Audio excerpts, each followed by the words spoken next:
God, for all of those who weren't able to be here this evening, all those in our book of prayers, and all those in our hearts and minds. And in Jesus' name, may you bless and open our meeting today. And so be it. All right, ladies and gentlemen. Can you hear me, Luiz? Yes, I can. Yeah, he said yes, but we're not here. Can't hear him. Okay. Let me just read your biography, your bio real quick, and then we'll test the audio again. So for those of you who are not familiar with Luiz Lima, allow me to introduce you to him. Luiz began his journey in Spiritism in 1990. As a serious researcher on the scientific aspect of Spiritism, Luiz has been facilitating the studies of how to bridge science and Spiritism in both languages, Portuguese and English. Mr. Lima is a renowned lecturer in the Spiritist movement and participates in local and national seminars and events all year round. Luiz Lima holds a degree in electronic engineering and he works in the computer network industry. So friends, without further ado, as we continue to try and mitigate our audio challenges, today our speaker Luiz Lima will be talking about the 3 revelations. Luiz, let's see if we have audio for you. Okay, can you guys hear me? Just let me know. Nope, it looks like we still don't have the audio, so no audio? hold on a second. Do keep speaking just so because we did have it. Okay, so testing the audio. Testing audio, testing. There are 3 revelations, by the way. Still working on getting the audio here. No audio? Not yet?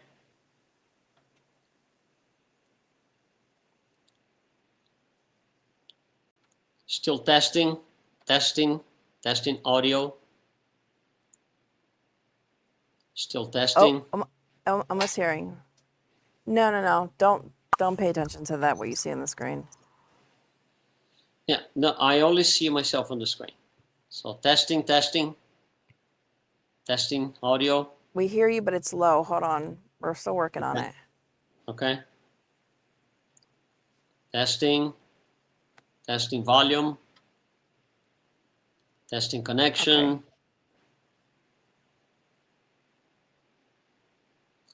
Okay. Testing. Well, folks, what did we expect, right? We're going to be discussing such a topic as the 3 revelations. We're going to have things happen where they don't want these things to be revealed. Yeah. It's natural. Yeah. But we're going to get to it. Yeah. This is all part of the show, folks. It is. This is all part of the build-up. It is. It all is all, preset. So. Oh, say something, Luiz. Saying something. Testing. Oh, yay! Yay! Okay. We have audio. Like I said, we prevailed. You prevailed. Okay, Luiz, I hand off the floor to you now. Okay. Well, thank you very much. Thank you guys for joining us here for this topic, the 3 revelations. We're going to bring some slides over on the screen. And we are going to start, before we even actually jump in, we are going to start by discussing the word revelation, because it has too many different meanings and we have to all be on the same page. Revelation here is not, for example, in science, when somebody discovers the cure for a certain disease. So science comes out and reveals what they found out.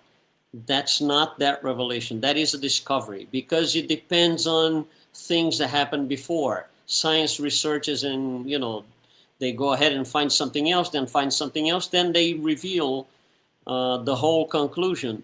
That's not the revelation we're talking about. That is discovery. Revelation, in the sense that we need to understand today, is a disclosure of something that is completely unknown. So it has to be something that is brought to us by independent of the knowledge that we had prior to the time of the revelation. This is what revelation means to us here on this talk. So when we say three revelations, we say there are three spiritual revelations, or 3 points in time where these revelations are brought in and presented to us. And it's a very interesting topic. Now we're going to start with the first revelation. The first revelation takes place with Moses in Mount Sinai, 1300 BCE. So let's just think about the circumstances. So what happens here? In easy words, he goes up the mountain. He receives some sort of information, let's just put it this way for now, on a tablet. He brings it down, and he has to present that to his people. So those are the 10 Commandments. That's the first revelation, when that takes place. Now, what makes it unique is, can you imagine if you can, mentally go back in time, or at least based on what we hear in history, these people are not like us in 2025. The conditions are very poor. The level of understanding, honesty, and any sort of virtue, they were not there. They were not there. These are post-cavemen, if you will.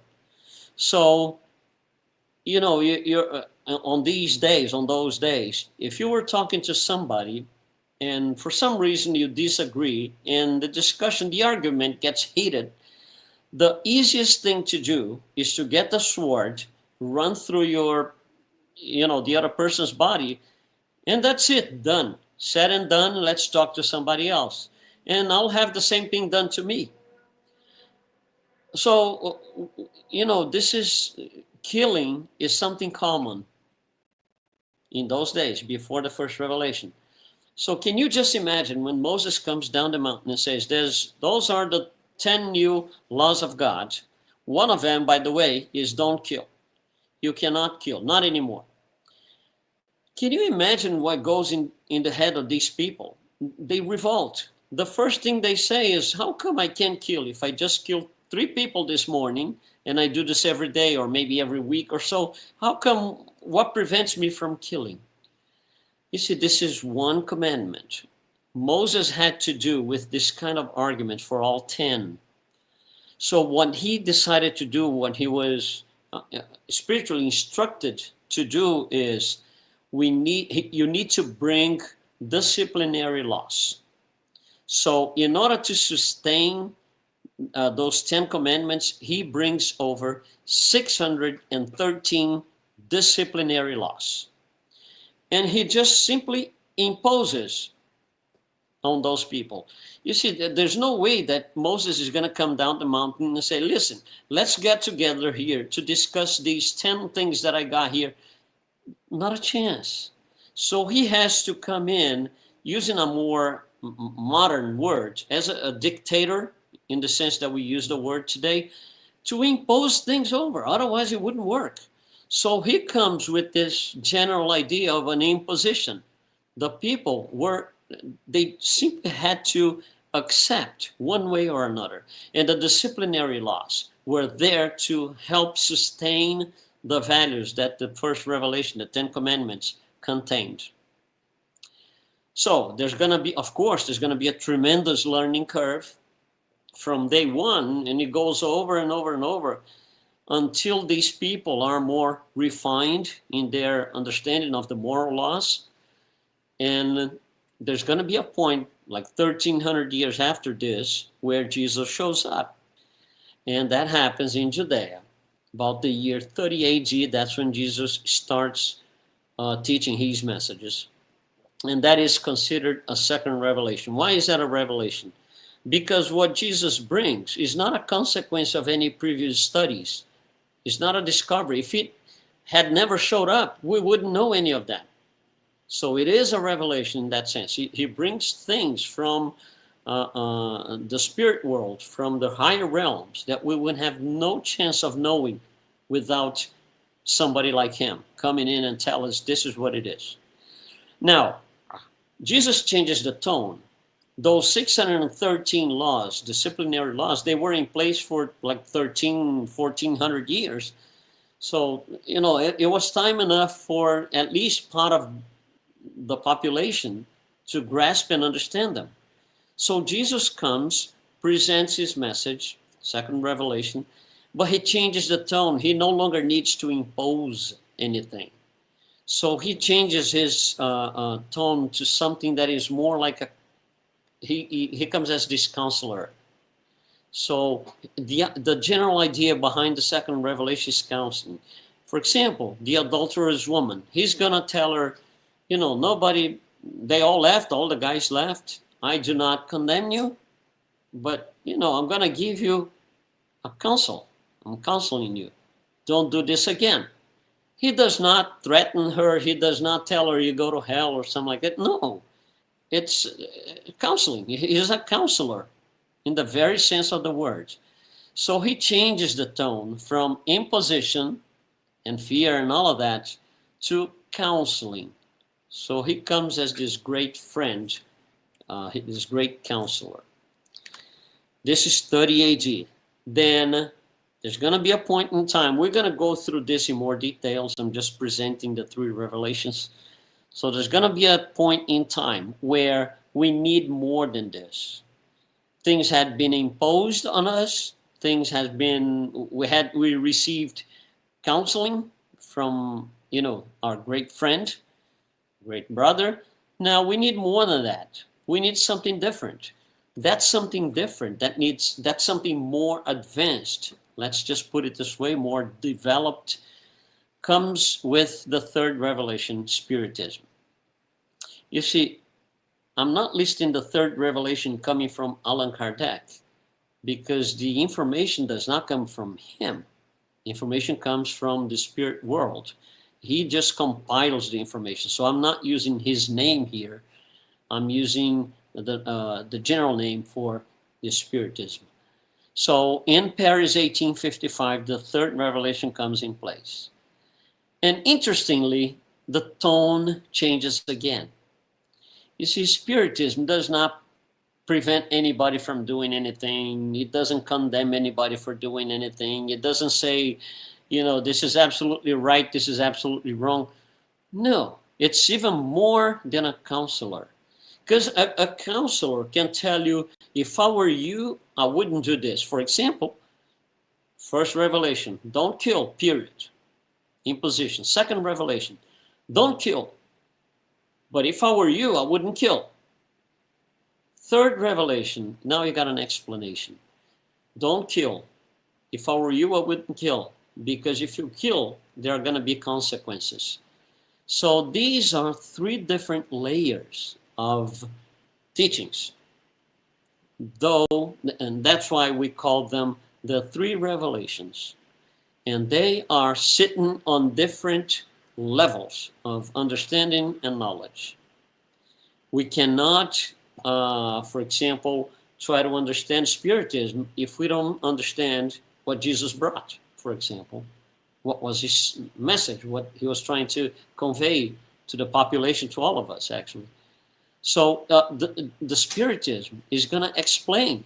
You see, if I just tell you, don't do this, straight out of my face, don't do this, is one thing. If I tell you, listen, don't do this, because if you do, this is going to happen, you're more likely to follow that when you know the explanation, when you know what's behind it.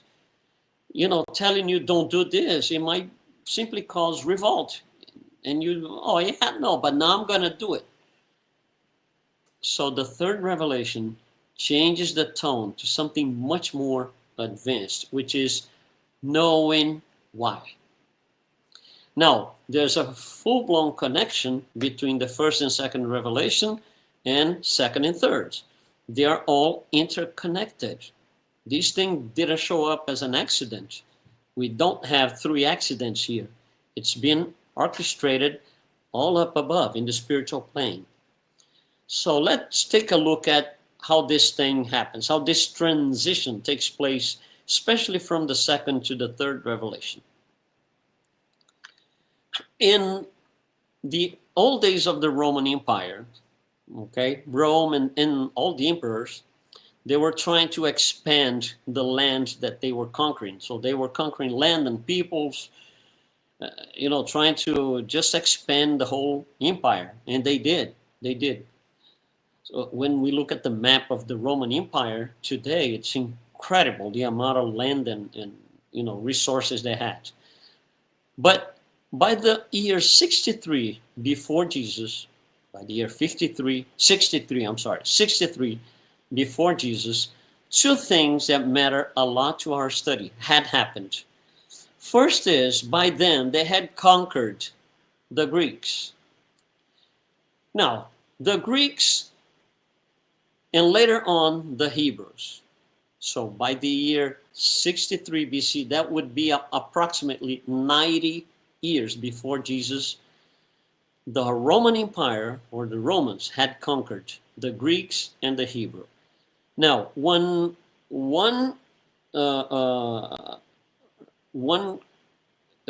grabs the other, or conquers the other, those who are now submitted to the new commands, they bring in their culture with them. So they didn't leave Greece. The Hebrews didn't leave Judea. They were still there with their culture, their, habits and so on that. So what kind of culture did the Greeks have? The culture of philosophy. The great philosophers of the planet, the world, the humanity, they are all from Greece. From Socrates and even before, through a bunch of Greek philosophers.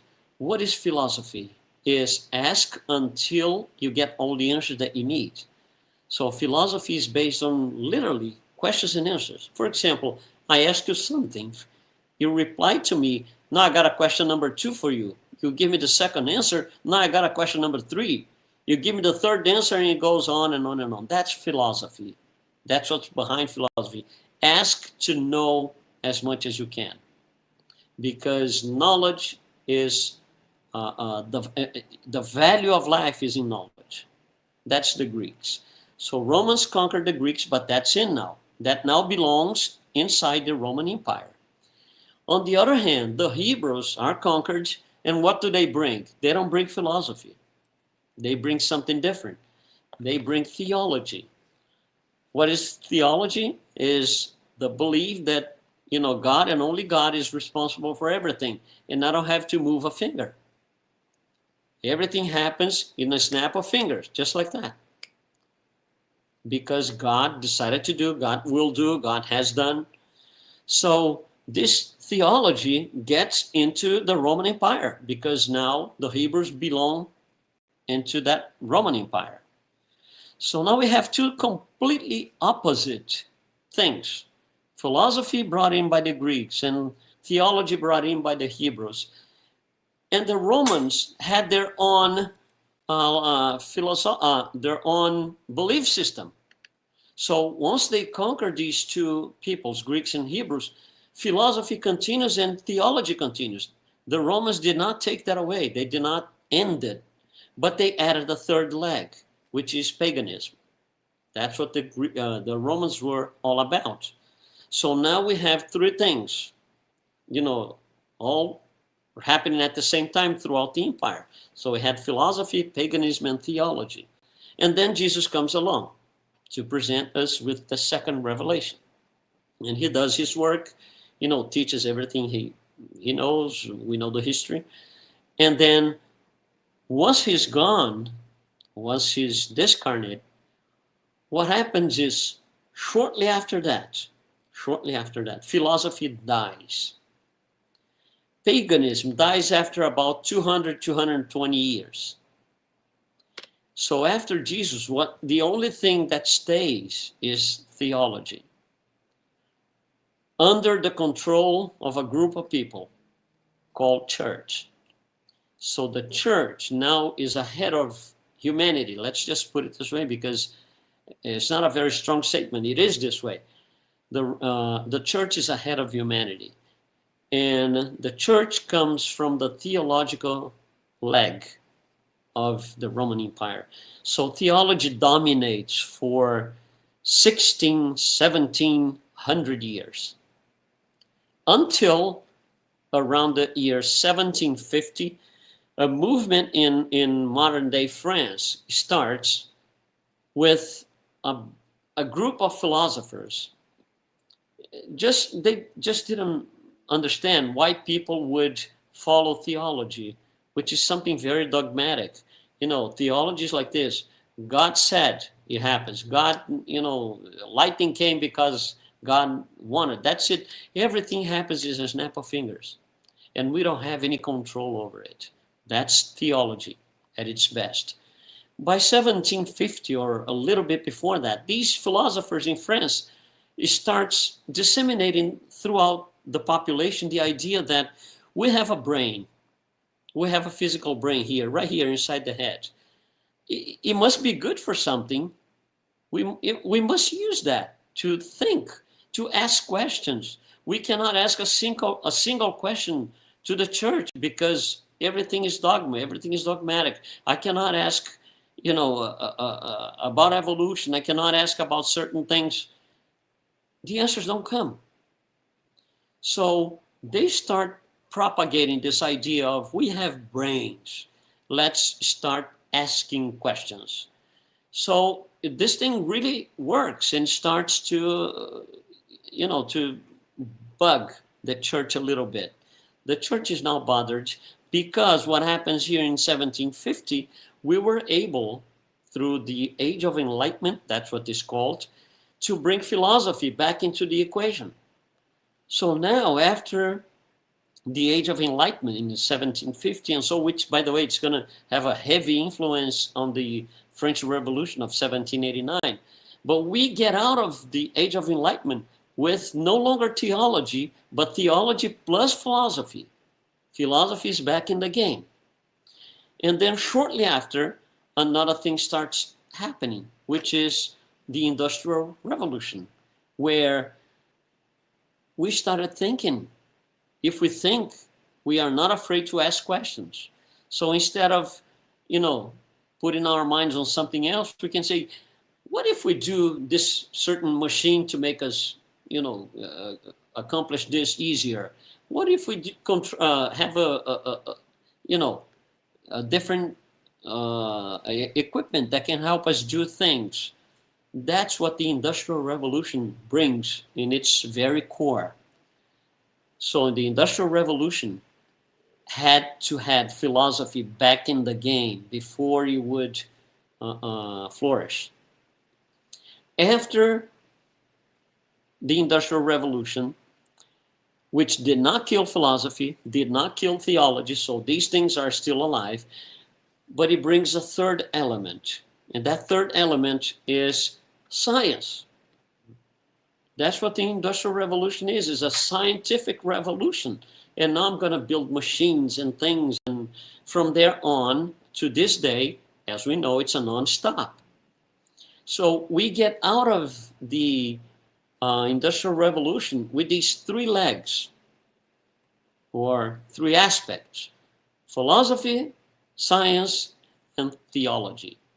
Now, theology is now a little bit different than before, but still, it's a connection to God. It's how we connect to God, which we now call religion. So we get out of the Industrial Revolution with three things happening all at the same time: philosophy, science, and religion. Very interesting, because now Spiritism is ready to flourish. Spiritism is exactly that: philosophy, science, and religion. We would not be able to have Spiritism if philosophy was not back in the game. We would not be able to have Spiritism before the Industrial Revolution.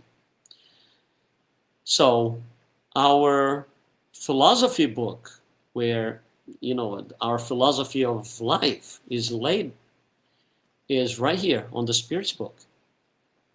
And where's the information coming from to the Spirit's book? The information does not come from Allan Kardec. The information comes from the spirit world. Spirits that are on the other side of life, that know and have a different vision compared to our vision, and they can give us a lot more information that we were not able to find if it wasn't for them. This is a revelation. This is the definition of revelation. Third revelation. Now, we have a book of science also. Our book of science is the medium's book. And why do I say it's a book of science?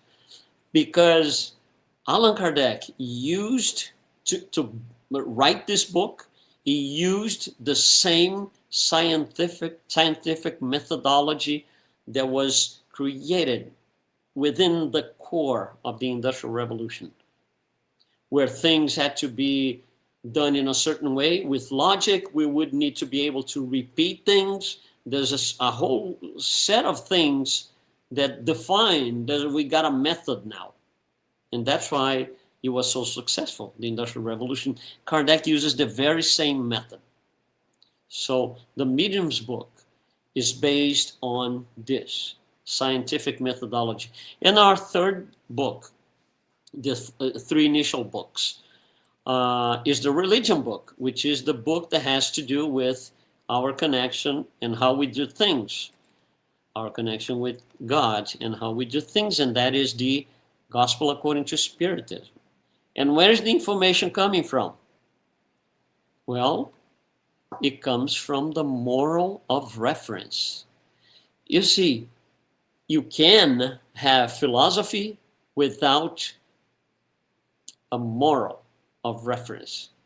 For example, philosophy of life. Anything that you do, just put your heart in it and do your best. That's fine. It's a philosophy of life. Now, if it's becoming very difficult, I can just take people out of the way by eliminating them. So there's no moral, no ethics. That's not what this is. It's exactly the other way around. We have a philosophy of life, but we have a moral of reference that we should not break. That moral of reference is entirely detailed in the Gospel according to Spiritism. So, now we have the arrival of Spiritism depending on these three things happening. It wasn't like accident. Nobody, threw dice and it came about. No. Allan Kardec, of course, he was a very advanced morally and intellectual spirit, and he was able to do all this work. But the pieces had to be in place before he was able to bring everything that he brought to us. So, now we have the three revelations. Now, it's interesting that we already saw that we have three layers here. They are not the same thing. We have a layer of an imposition, we have a layer of counseling, and we have a layer of explanations. So it would be nice if we could, just like do an interview with these three ones responsible for bringing the three revelations. Can you imagine if you give them three chairs right there where you are? Moses sit on the left, Jesus on the center, Kardec on the right. Just sitting there, we're going to ask him questions, the same question, to see what their answers are. It would be nice. Well, there's no reason why we can't do this now. So let's do it. Let's ask them questions. Philosophy, questions and answers. So first question that we are going to ask them, all three. You guys brought these laws, right? Whom are these laws for? Whom are these laws for? And Moses is going to say, well, that's for the Hebrews. Jesus is going to say, well, that's for everyone. And Kardec, Spiritism represented here by Kardec, is going to say, that's for the entire creation. Can you feel the three layers, the difference in the answers to the same question? All right, let's keep going here. Let's ask him a question number 2. how long are these laws valid for? Right, so you brought these things to us. How long are they valid for? 3 years, 50 years, 2 centuries? Moses is going to say, that's for life. You know, when you die, that's it. End of story. Jesus is going to say, forever. And Spiritism is going to say, they are eternal. Let's think about this a little bit. When Moses says for life, what exactly does it mean for life 1400 years ago for those guys, for those people? It means until the day that you die. And that stops right there. When Jesus says forever, what does he mean exactly? He was trying to teach us, and the apostles, ask all the time, forever. When I say something forever, it depends how you understand. You can understand which is the same as for life that Moses answers, meaning if you die, that's it, no longer valid. Or forever, you die, but the thing continues. That's what Jesus is trying to say. There's more than, the last day on earth. And Kardec expands even more, because the answer from Moses and the answer from Jesus is from this point on. The answer that Spiritism gives us is, it's already been there since the beginning of times. It wasn't made for you especially when you were born. It's been there already for all this time. Do you feel the difference in the answers here? Let's go for one more question. What is the purpose of these laws? Why did you come here and brought these things to us? What is the purpose? Moses, obedience to God. I brought this thing here so we obey God. Okay. Jesus, what is the purpose of these laws? Counseling. These laws are here as these great counselor to help you. A counselor is not somebody that tells you bad things, so things go wrong for you. No. It's somebody that is on your side, not against you. So these laws are to help you. And Kardec, what is the purpose of these laws? Liberation and enlightenment. What exactly is that? Liberation means I know I'm in control. I know exactly what this is here for, what these laws are here for. And if I know, I can grow from there. That's enlightenment. Because now I have an explanation. So I can feel this, in my heart. Oh my God, I know this thing now, and I'm going to grow from here instead of fear what's coming. And let's go for question number 4. What ideas do these laws express? So in general, what are you trying to tell us here? Moses, force and fear. Remember the imposition, God, punitive God. Fear God. Jesus, what ideas do these laws express? Faith and love. Completely different than force and fear. Answering the same question. Spiritism. What ideas do these laws express? Faith and love, yes. However, faith with reasoning. And love, yes, but unconditional love. You see the 3 layers of answers? So we go from fear and force to faith and faith with reasoning and unconditional love. Completely different. Question number 5. What attitude should we have before these laws? What attitude should we have before these laws?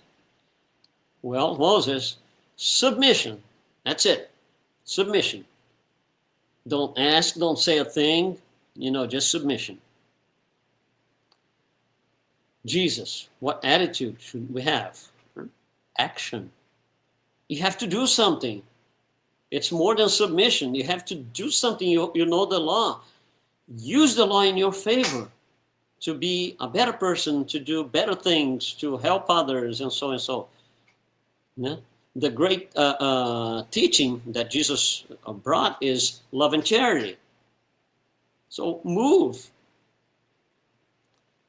In Spiritism, what attitude should I have?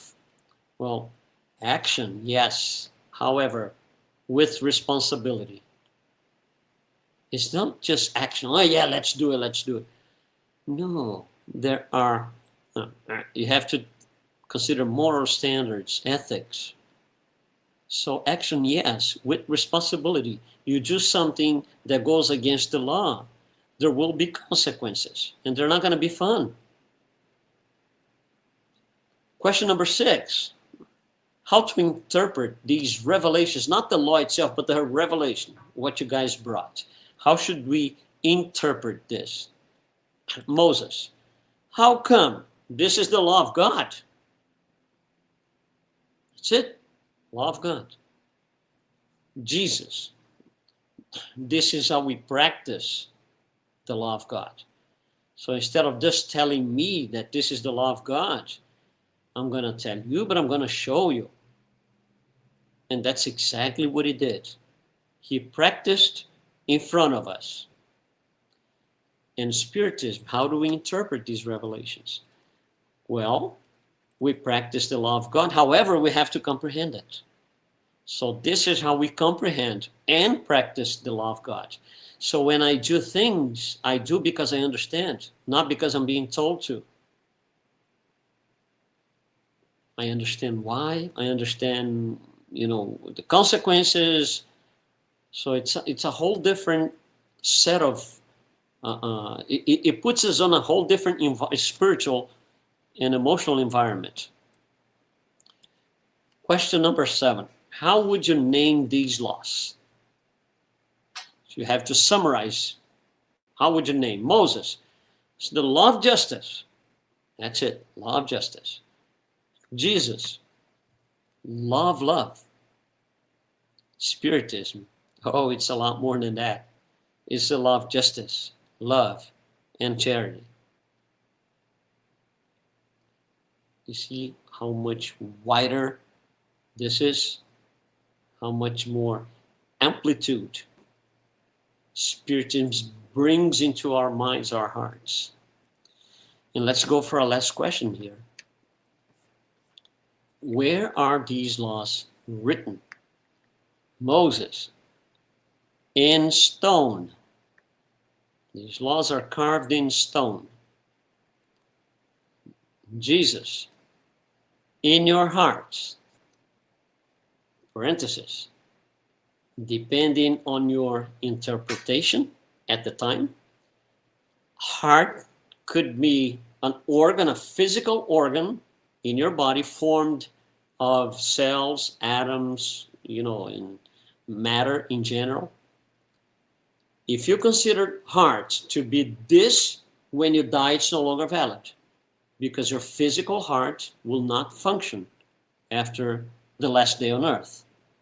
However, if you understand this as heart, the spiritual essence of the being, for those who understand that, when Jesus says, these laws are written in your heart, so that means, when I die, they are still there. For those who understand, or who understood at the time what he was saying. In Spiritism, where are these laws written? In our conscience, which is even more wider than in our hearts. Because you see, all these answers, these more deeper answers that Spiritism bring us, there was a time that we couldn't understand any of that.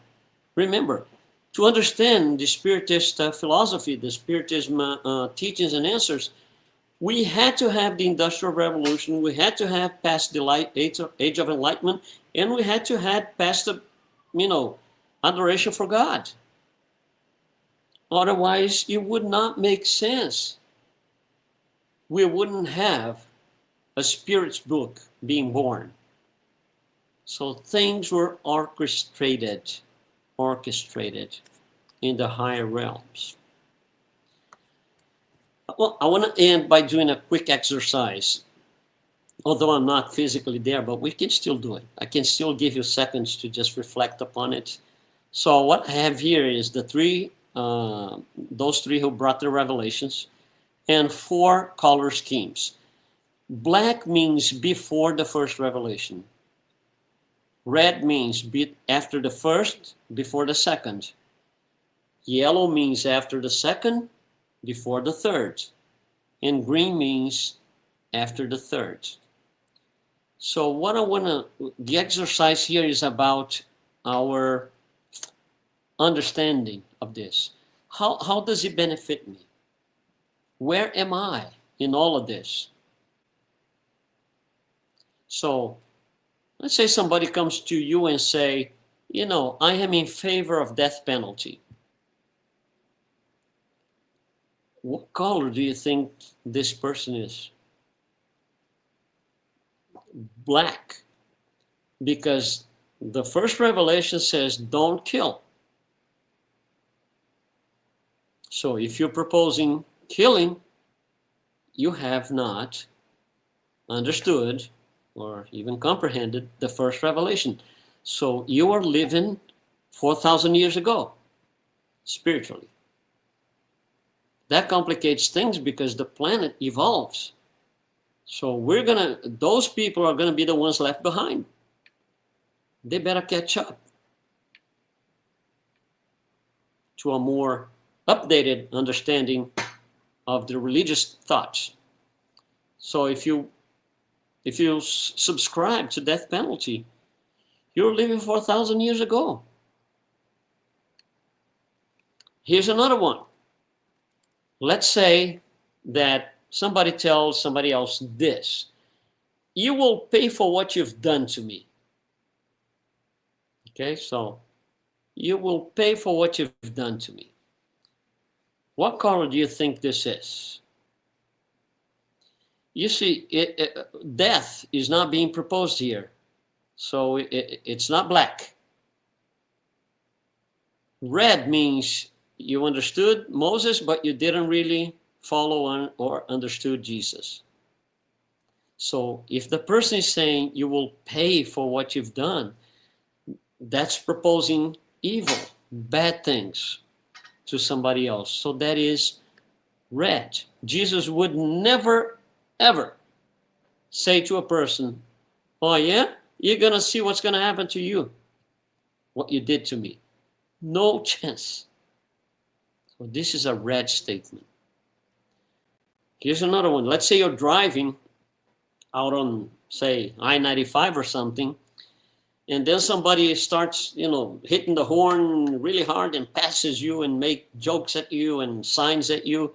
And you say, well, I wish you'd crash your car right ahead. What color is this statement? What color does this statement belong to? You see, it's the same as before, the other one. You're still proposing bad things for somebody. You still wish bad things. You're still on the evil side of things. This is all hypothetical, right? Nobody says that to anybody. It's just hypothetical, right? But if you were true, that would be a red statement. Because you're proposing evil things.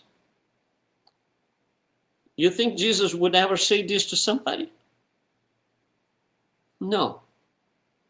So here's another statement. I can't forgive him. I'm not able to forgive him. Okay, that changes a little bit because you have to forgive. You are just not able to. You're maybe working on it, but you have to forgive. So you got past Jesus. You are at least on yellow, but you're not on green because forgiveness didn't come yet. So this is a yellow statement.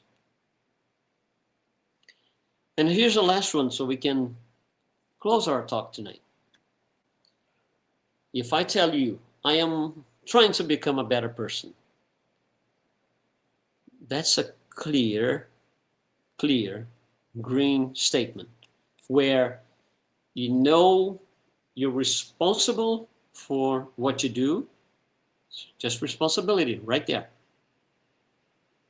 So you're responsible for what you do. You're trying to, catch up with whatever you have to. Each one is on a different stage, is a different level of evolution. But, person who tells us that, I'm trying to become a better person, they know. They already know. They're green.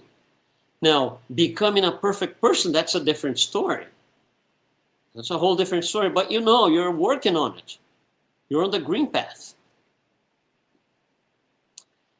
So this exercise here might be silly or foolish a little bit, but it's just to tell us where we are.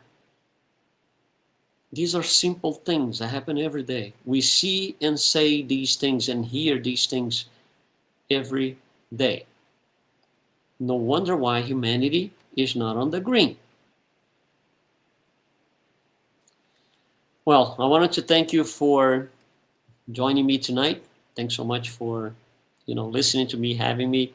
I'll be available here for questions, comments, suggestions. Thank you very much. Thank you so much. Thank you so much, Luiz. Can someone get the light for me real quick? All right, can you hear us? Yes, I can. Perfect. So everyone's saying, yay, they can see you. Yay. Awesome. Wonderful. So, first and foremost, thank you so much, Luiz. Wonderful and enlightening talk.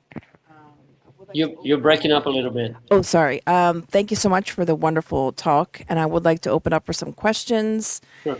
either online and or in person. Okay. We have one question from Alba.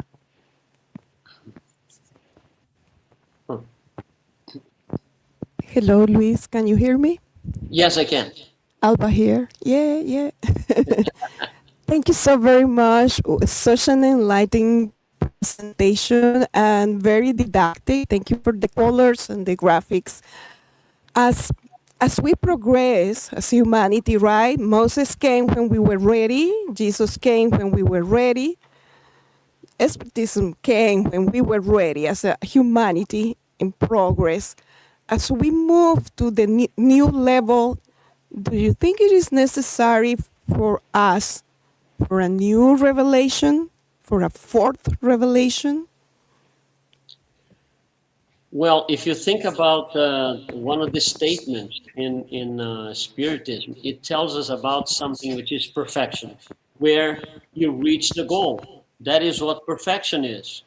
So the goal is already at sight if you subscribe to Spiritism. Of course, it's going to take several lives and so on and so on. So, but we're already talking about getting to the end of it, getting to perfection. So I don't think we need more than this. What we need is first to get out of the black. We're still living in the black. Our society still carries a lot of the things that are contrary to the first commandment. Then we need to understand that Jesus does not condemn anybody. He's counseling. So let's listen to what he's saying, and then Spiritism gives us the elements so we can look at Jesus' message and say, okay, now it makes sense to me, and I'm going to go this path. I'm going to abandon this path here, and I'm going to go this way here. So by Spiritism, by mentioning to us reaching the goal, I think it closes all. Now it's up to us to, just be responsible and take it from here.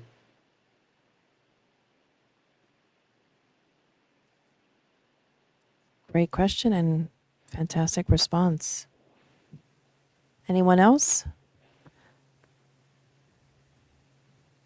Paula.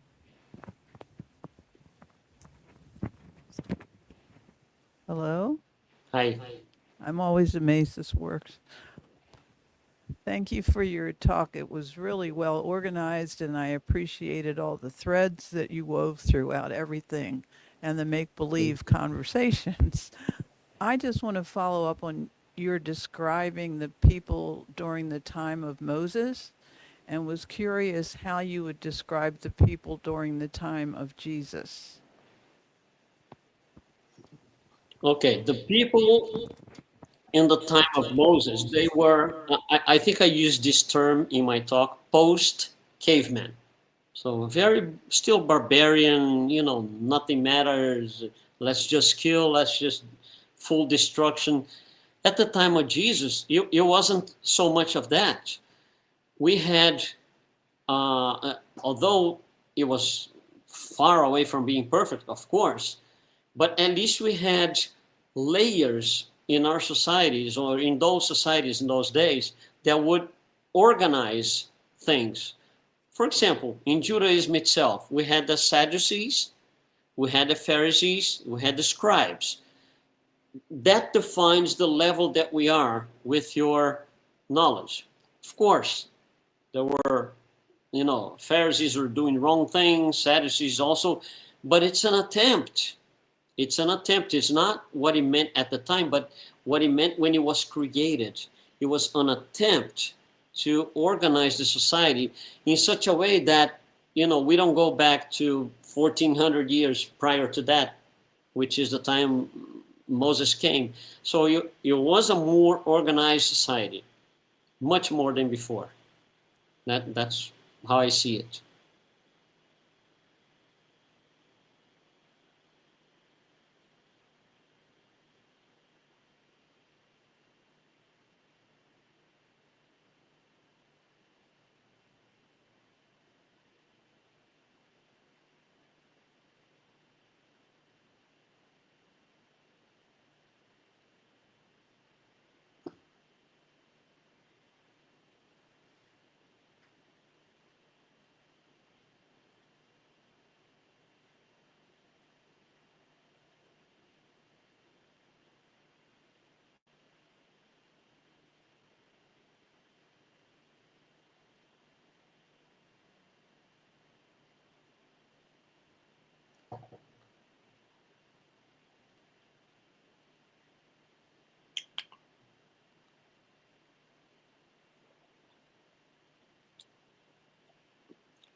Did you hear Daniel's question? No, I didn't. Oh, no. I didn't. Nice. I was waiting for. Okay, sorry. I think I was mute here. Can you hear now? Now I was mute here. I do, yeah. So no, thank you so much. I'm gonna try to summarize because it was a long question. So so I'm just asking, like, when we analyze the level that we are in terms of planet Earth, don't you agree that we have people that transitate in these three levels of black to green? In the depends of the situation that in some time of our lives, like we have people that is still in the black side, other that is already in the green, but the majority of us in the planet level is still like in that yellow, green, red states. Don't you agree with that statement? Yes, I do. And this is, we did this in a very generic form. But for example, if you go only honesty, for example. So people who are not honest are behind, who are honest are. However, you can be a very dishonest people and very intelligent, for example, and very caring, for example, for your family, loved ones, you do charity work. So you see, these are different things, different aspects we would have to do to get to classify each one of us where we are. We would have to look at each one of these aspects. His aspect honesty, his tolerance intolerance, his patient impatient. Here's peace and war. Here's love and hate. We would have to do that. So the way we brought this is more like an awareness instead of a deep study. So it takes a general look at things. But yes, we are in certain of these things, we are in the red, in certain we are in the black, in certain we are yellow. So we are mixing. But as a great majority, yes, I think we are in between red and yellow.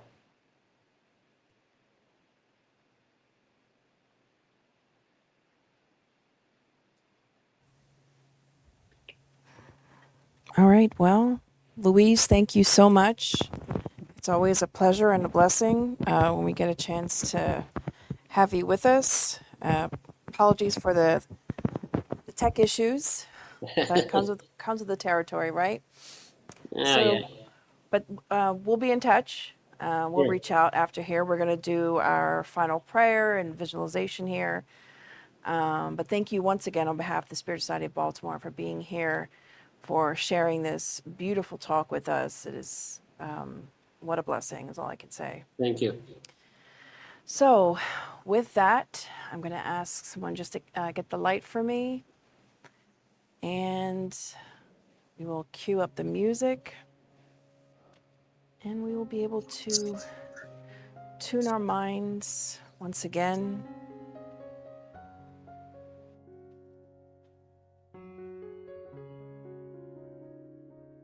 Remembering our Master Jesus.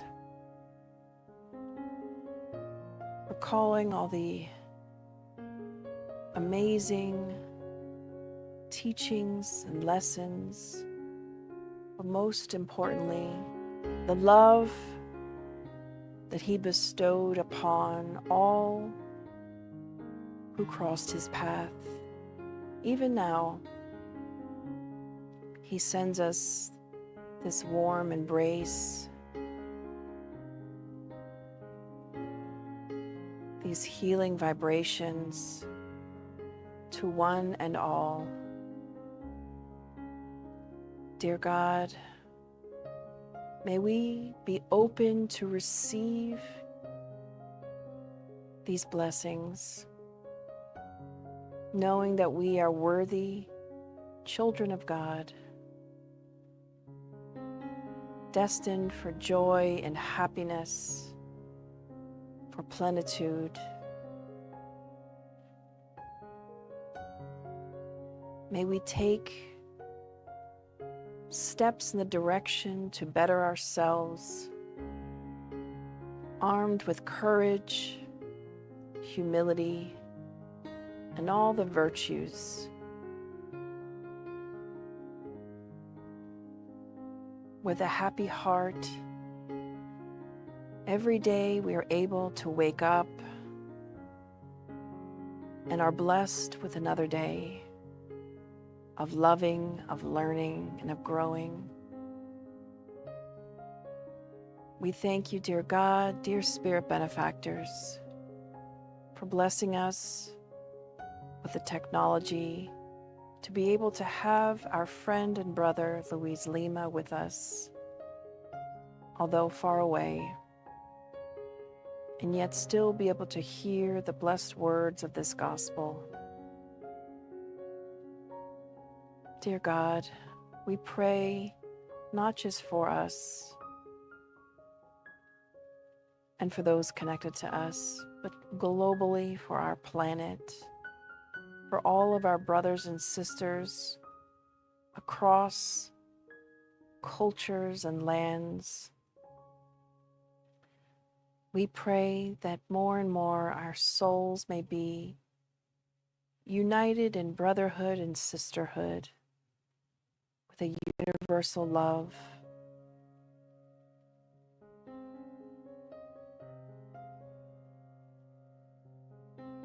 Reminding ourselves yet again that we are children of God,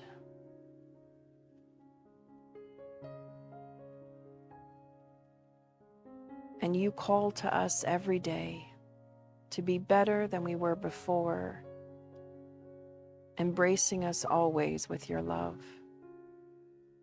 We thank you, dear God, our spirit benefactors, and you, our dear Jesus. And so be it.